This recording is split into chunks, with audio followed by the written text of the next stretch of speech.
Guys आम्हाला सोडून गेला पुढे बिकॉज या टायरमध्ये हवाच नाही मागच्या.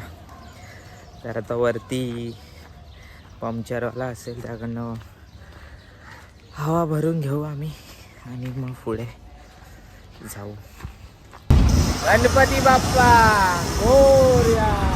बघा आता आम्ही इकडनं डोंबिवलीवरून निघालो. हवाने टायरमध्ये हवा भरून आला. आता इथून एकदा पावरमध्ये आम्ही जाणार आता सीधा रतनगड. गाईज आता आम्ही इकडे नाश्ता करायला थांबलो. जोशी वडे. कुठे थांबलोय रे? काय नाव आहे? जोशी वडे. आता जोशींचा वडा खाणार आहे. तर बघा प्लेस तर मस्त आहे. आता टेस्ट करून दाखवतो कसं असेल. सांग.